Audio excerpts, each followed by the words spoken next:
All right, so I'm gonna try to run through the whole thing to try to paint the best picture I can.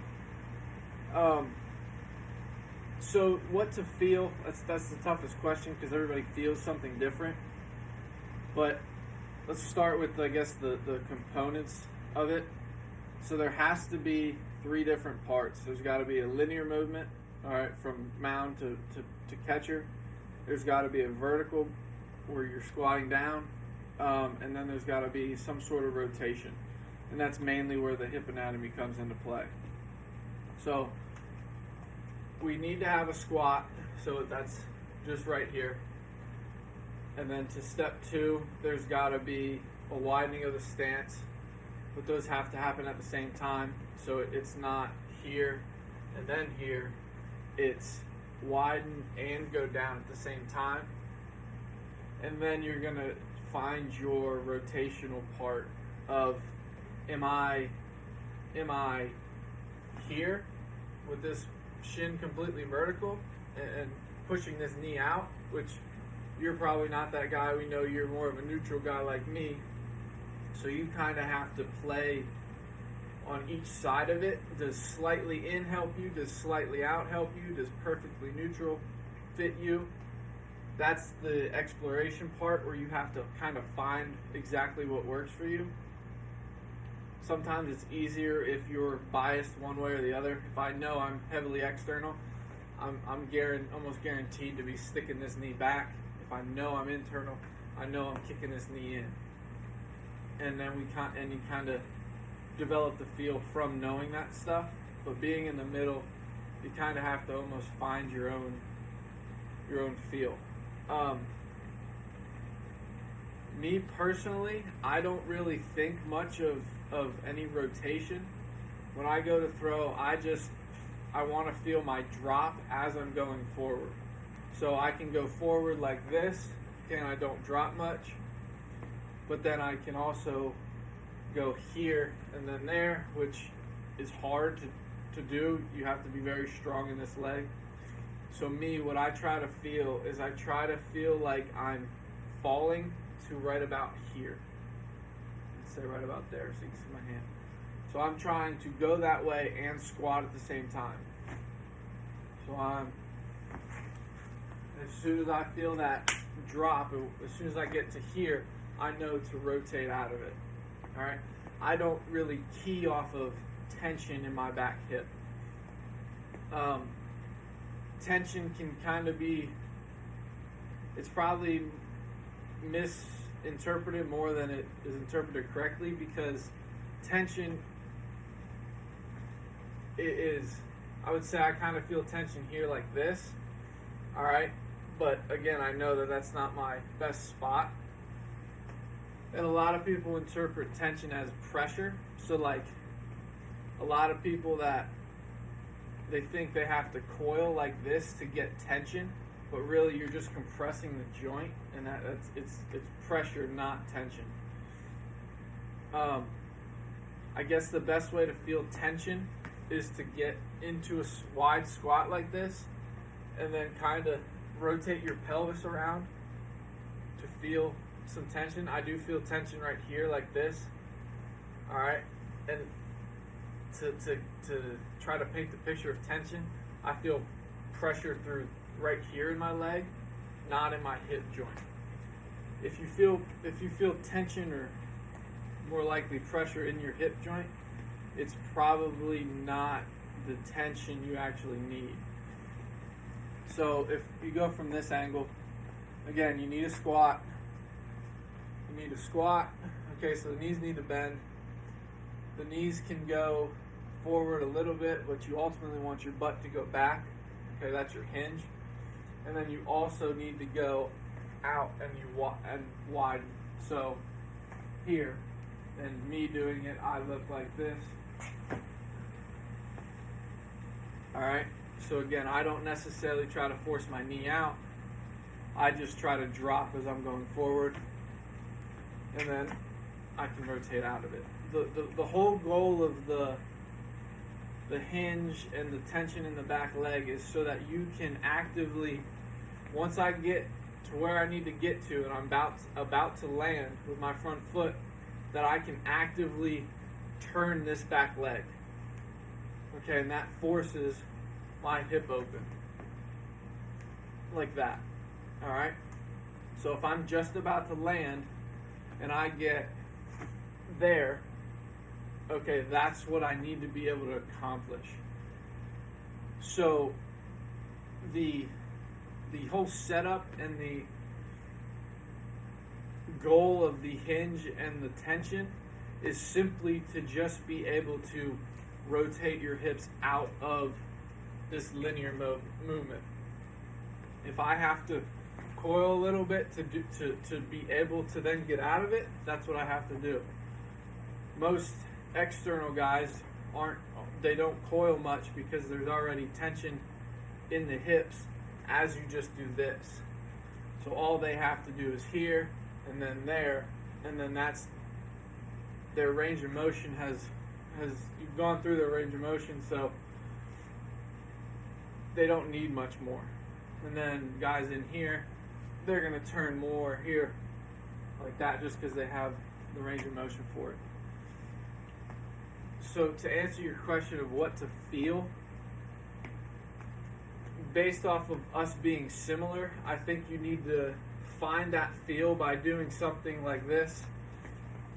Okay, get in a wide stance and squat to a comfortable level. So here, I feel like I can push up, but I don't feel that strong. I think right about here is where I feel the best. I feel comfortable, but there's pressure throughout my thigh. Alright, and then you can see that this is a pretty neutral angle. I'm not doing this, I'm not doing this. Alright, and then from here, kind of turn your shoulders. Alright, I have more tension or more pressure in this hip than I do my back hip here. So, again, me keying off of tension doesn't really benefit me as far as my feel. What you're mostly trying to accomplish here is to be able to say, all right, this is the powerful position that I feel, or the position I feel most powerful out of, and then from here, can I rotate my hips and continue kind of to go forward? So I'm here, can I do this? If I'm back here like this and I try to go, this hip feels tight. If I'm in here and I try to go, I don't have much range of motion. So I can't, they're already open, so I can't get them open. So me being me, I have to go from here to there, and I can feel my hips rotating open. So if I'm like this, I'm in that position again, and you can see how my shoulder's not moving. Alright, and again, if I get to knee out, heavily knee out, okay, it still happens, but it's not, then there's pressure in my back hip doing that, so I'm not actually driving the full way through. Now if I go in here, I'm in this position, see how they already clicked open, and then I go to open them, and it's just a real short burst. That's not optimal for me. So I would probably say try to disregard the feeling of tension and find the position as far as squatting, as far as how wide you are this way, and then what you feel comfortable with here. Because I know you to a pretty good extent, I think your coil, if this is perfectly straight, I think you're going to be slightly here. Alright, this is about 90 degrees of shoulder turn, and I think you need to be somewhere in 45. This is 0, 90, 45. Alright, and then somewhere in there is going to determine your rotational aspect of it. If I'm doing that again,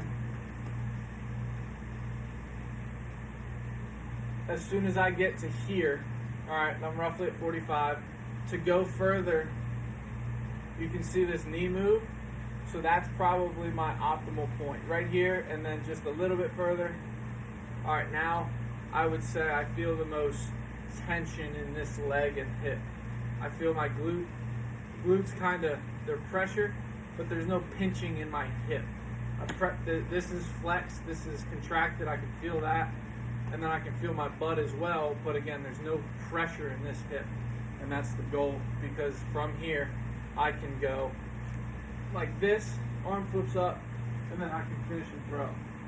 And that's a little bit off as far as the sequence, because I'm just moving in segments, I'm not doing the whole motion. So the arm and the hips opening are probably a little out of whack here. So to wrap all of it up, you need to figure out what position you're trying to get to, and that will ultimately allow you to build the tension in your back leg. And again, be wary of pressure in the joint versus tension. Trying to put a definition behind tension would just be the activation or the contraction of your thigh and your butt. All right. So if I'm here like I know I want to be, I feel this pushing into the ground, but I also feel this because I'm hinged slightly as well. My butt's back, my knee is slightly bent. All right, maybe this is better. I feel a little bit more here, but I also still feel this, and then I can move out of that freely. So there might be an overemphasis on the setup and feeling that tension. Whenever you really want to feel the if I were to say I felt tension at any point, it would be now. As soon as I hit this bottom part of my squat, as I'm going forward, it feels like this leg has to do something. So I'm there. It has to catch me here in order for me to rotate out of it. So I don't necessarily look for tension at the beginning. I look for it down the mound. And as soon as I feel that tension down the mound, I can then rotate out of it effectively. When you said to how to use your hips to create power, it's literally just being able to do this. Spin my hips without opening my shoulder. All right. And that's separation. If I go the other way. Okay, so some guys they might have to get a big coil like this. You can see how this crease is getting tighter, and then it's going to open up. That's not me. That's some guys maybe where they're like that. But me, I get out of it the best if I just stay pretty neutral and then flex out, and then rotate out of it. So there's a lot of terminology, but it ultimately comes down to how do you rotate out of that hinge into foot strike. So I imagine you have questions, but that's my best way of explaining it, I think, without having a conversation of what's this, what's that. So obviously if you have questions, text me or whatever, but try to go off of that for now and see what you can come up with.